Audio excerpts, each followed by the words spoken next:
Hello, scholars, and welcome back. I'm Sherry Blankenship, and I think I've told you in previous lessons that I am a 27-year educator, 21 years of those in the English classroom, and I absolutely love what I do.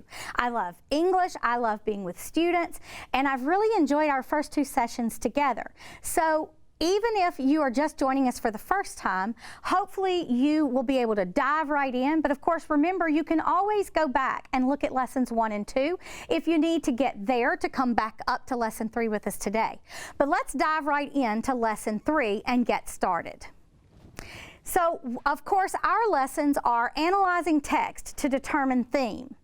In our first lesson, we looked at a process to be able to get from a universal topic to a theme using a piece of art.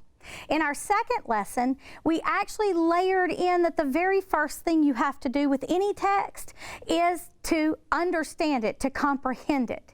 And so today, we are picking up from the comprehension place and moving forward. Our goals for today's lesson include analyzing a text to determine the universal topic being explored by the author, and then selecting evidence that goes with that universal topic. That's as far as we'll get today, so let's go ahead and dive in. If you remember, our ending prompt at the end of our whole process of analyzing text to get all the way to theme and to be able to support that with evidence is, after reading The Story of an Hour by Kate Chopin, write an essay in which you analyze how a theme is shown through Mrs. Mallard's response to the events in the plot. That's where we're going, ultimately. And everything that we do today, we will want to be looking at what theme is shown through Mrs. Mallard's response to what we see happening in the plot. To do that, remember we showed this particular slide and we talked through it in our second lesson together. And last time, we were looking solely at comprehension. Before we can start getting all the way to that verb of analyze or determining theme from a universal topic, we first have to understand what happens in the story itself. So that's what we worked on last time, and we'll revisit in just a minute for just a little bit. But then today, our goal will be to add to it. Now, once we are all grounded in what this story is telling us, what's happening in the story, what universal topics do we see being explored in this particular story? Our goal will be to get all the way to evidence that supports some of those universal topics that we see in the story itself.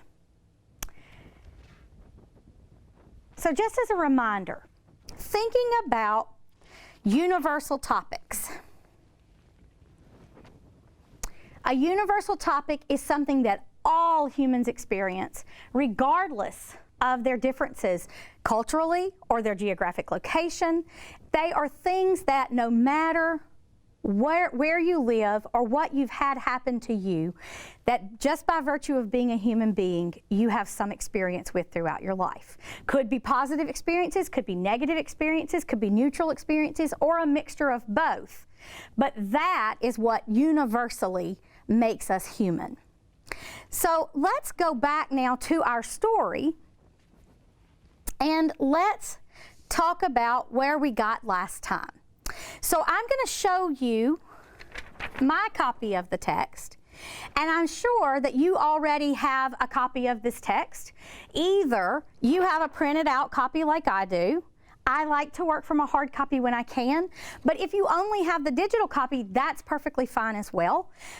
You can do all of the things that we're going to do with a digital or a printed copy of the story. So we read this story last time, and we looked at that step 1, comprehension.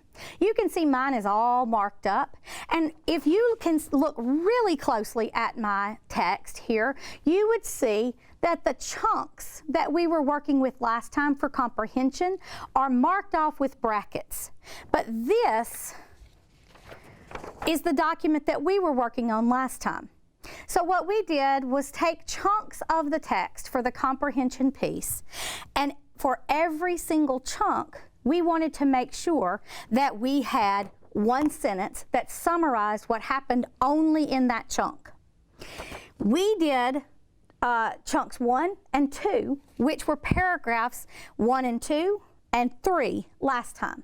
And then you were invited to carry on and do the rest of the chunks as the same way that we had done the process together. If you've had a chance to do that, then you've got this completed as well. But here's my completed one.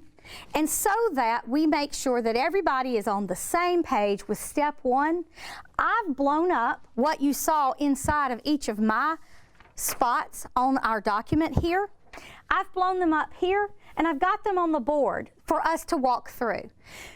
Because every bit of what we are doing builds a layer in the process to get you all the way from reading the story for the first time to figuring out universal topics, from evidence that you see in there, and then determining a theme based on the universal topics and the evidence that you find. So let's make sure we all have a good summary of the story itself. I'm going to walk us through these strips that I have up here. And this, if we read now, we did it in small chunks, but if we read from top to bottom, we have a complete summary of the story from beginning to end. So let's just reacclimate ourselves. Follow along with me if you have yours completed on the chart from last time. And if you don't, then just listen and absorb what we hear happening throughout the text of this story from the literal plot level. So the two that we did together I have in orange. If you'll remember, we found out in the first two chunks that Mrs. Mallard's sister and a family friend gently deliver the news that Mrs. Mallard's husband has been killed in a train accident, being careful of how they tell her because Mrs. Mallard has problems with her heart. Second chunk, Mrs. Mallard immediately begins crying in her sister's arms and then insists on going to her room to be alone. Those are the two we did together. From this point forward, I'm going to read straight down because I want you to hear the plot of the story just to reacclimate yourself and get that comprehension level. So she's gone to her room to be alone. The third chunk, Mrs. Mallard rests in her room and begins to notice small details of life outside her bedroom window.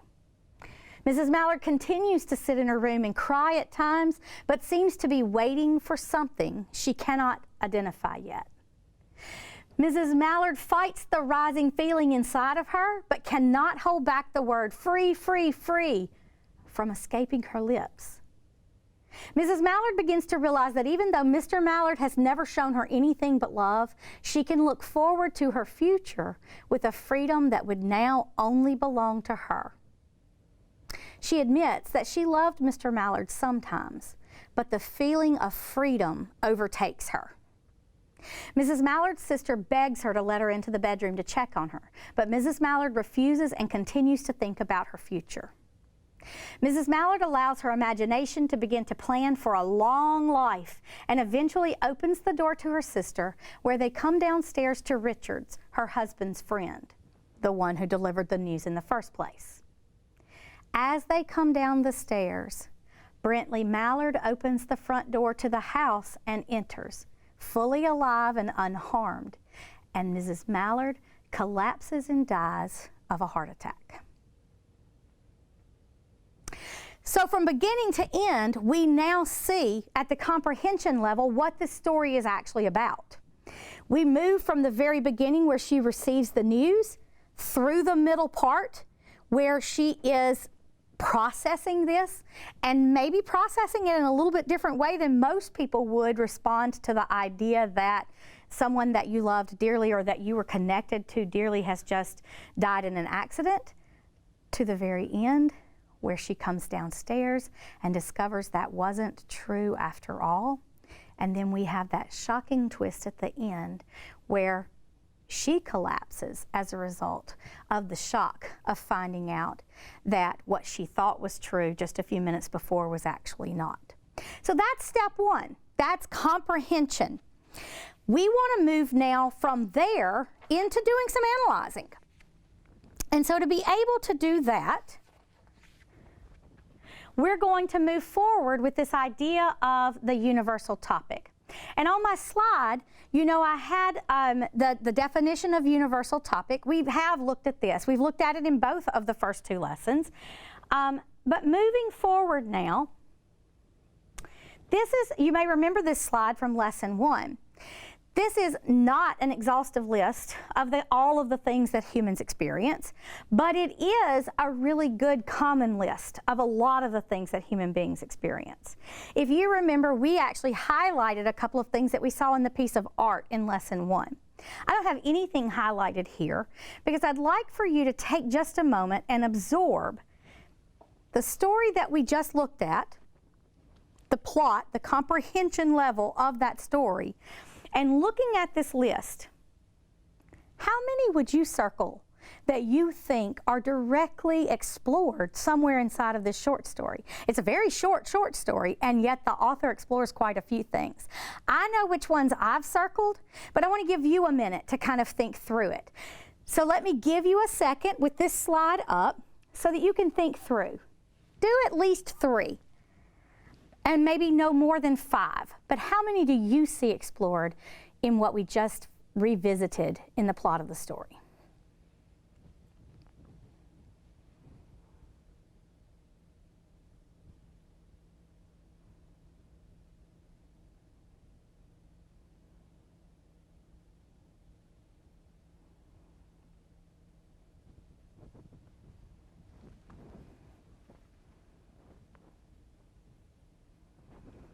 So I know that you may need a little bit longer, and if so, I'm reminding you that you can pause the lesson from home and go ahead and look back at it.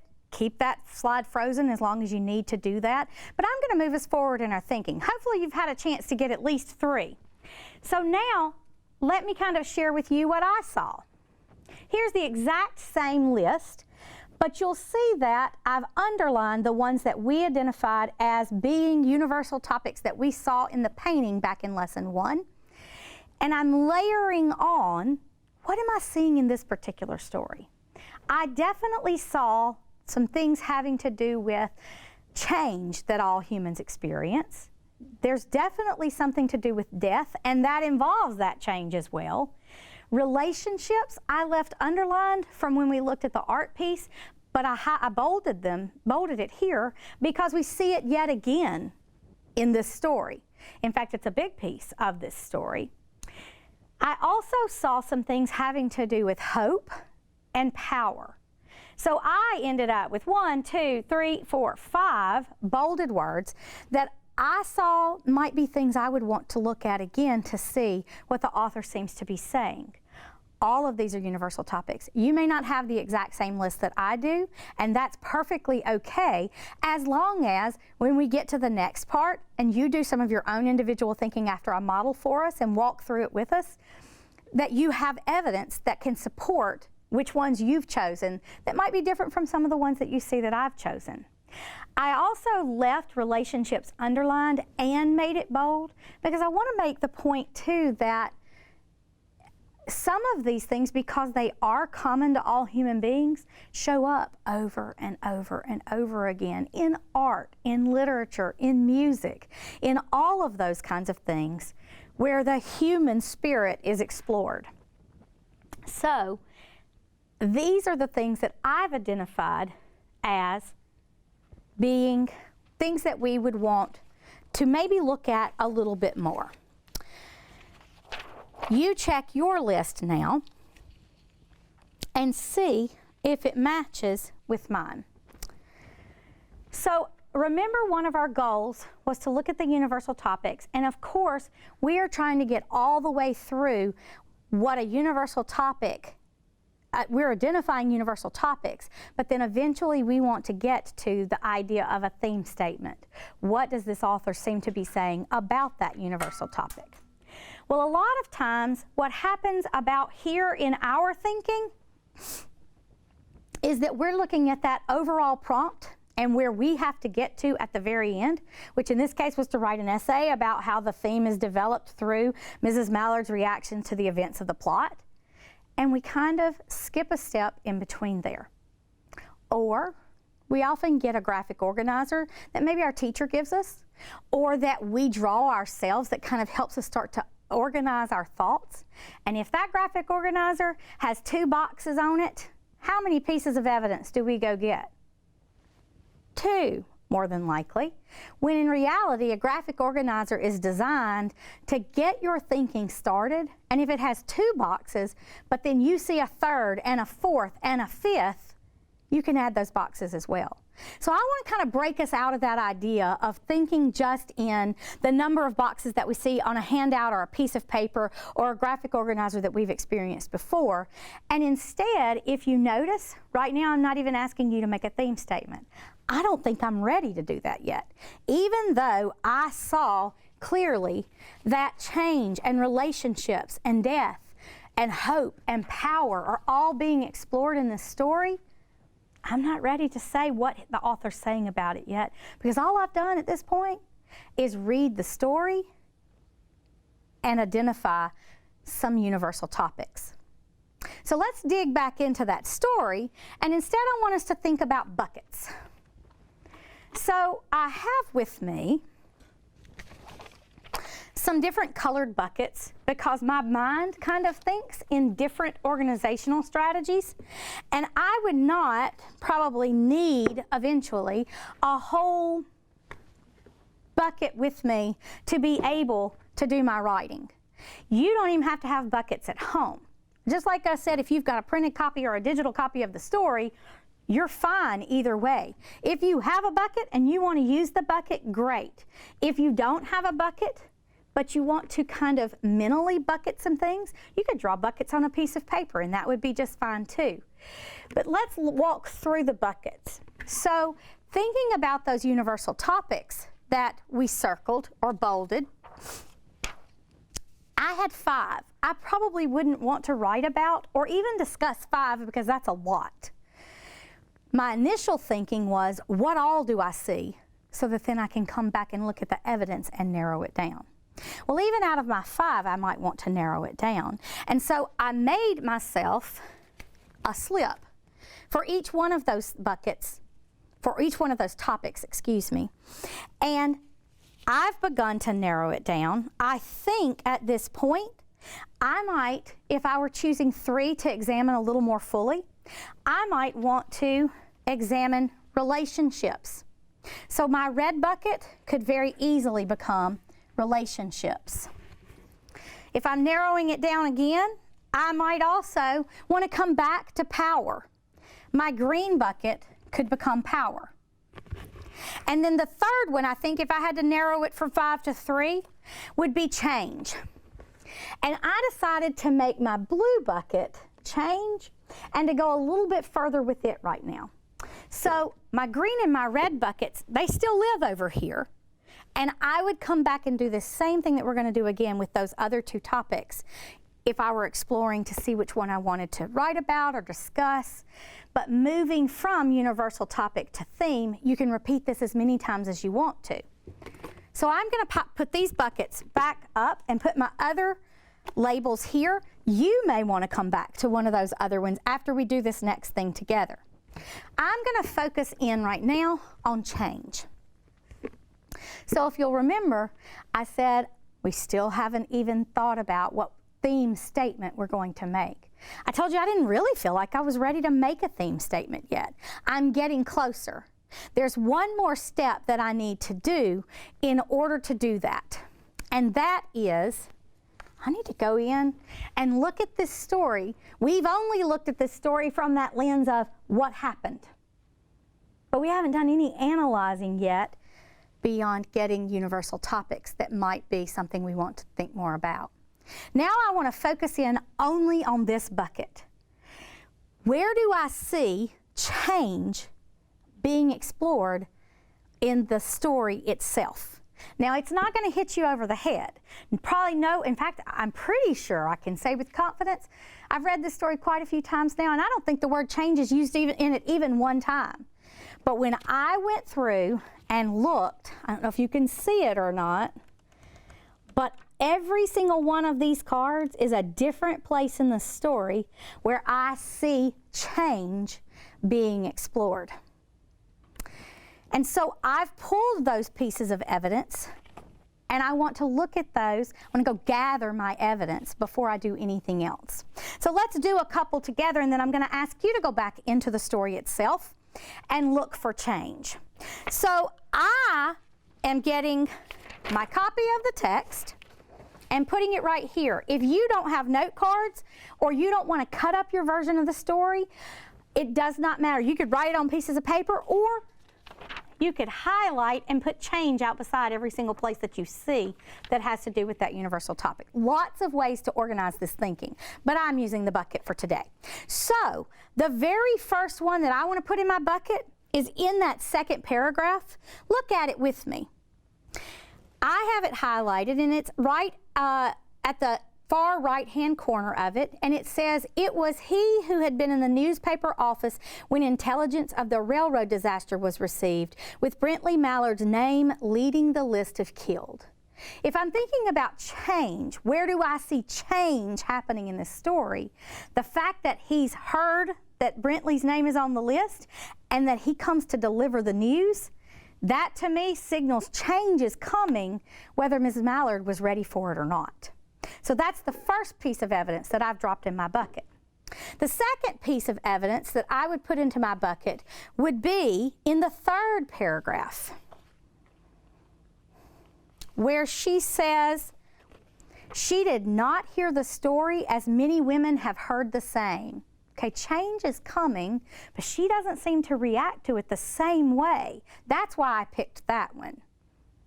She wept at once with sudden wild abandonment. That's how she's different, perhaps, than some other people. So that's my second piece that I'm dropping in the bucket. So then I've continued on with that, and we're actually going to pick up with some additional evidence from that in our next segment. But I'd like for you to have the chance to go through and mark the story only for where you see change throughout the entire story. And I'll give you a little hint. If you're highlighting on your paper, then you'll have those exact words. But if you were to look closely at mine, I have gone straight into the story, and I have taken out just the piece of it that I think shows me change, word for word right now. I'm not worried about paraphrasing it. I'm not worried about summarizing it. Right now, I want it just the way it is in the story so that I can use that to know exactly what I'm pulling from the story as my evidence. And I want to explore this universal topic all the way through to see what it's telling me before I make a theme statement. It's kind of backwards thinking if you think about it. A lot of times we see an assignment that says, "What's the theme of this?" And you read it and you go, "Okay, this is a theme." And then you go back into the story to grab evidence to support that theme. Sometimes that works. Sometimes we kind of have to go in that order. But what would happen if, instead of creating a theme statement early on and then going back to find evidence that fits that theme statement directly, which means you might have to kind of shove a round peg into a square hole because it might not fit exactly. Instead, what if you only use the universal topic for now and you go see all the evidence about that topic? In our next lesson, we're going to be taking this evidence and seeing what it tells us the theme seems to be. So go through the rest of this story now and mark it for change. Then, if you want to come back and pick up another bucket that you liked as well, not my change one, feel free to do that as well. Mark that story up, but I'd color code it so that I know which universal topic I'm pulling which evidence for. And remember, evidence can be used for more than one universal topic, the same evidence. So you might pull it multiple times if you change buckets. But do at least one bucket before we come back together for lesson 4. See you soon.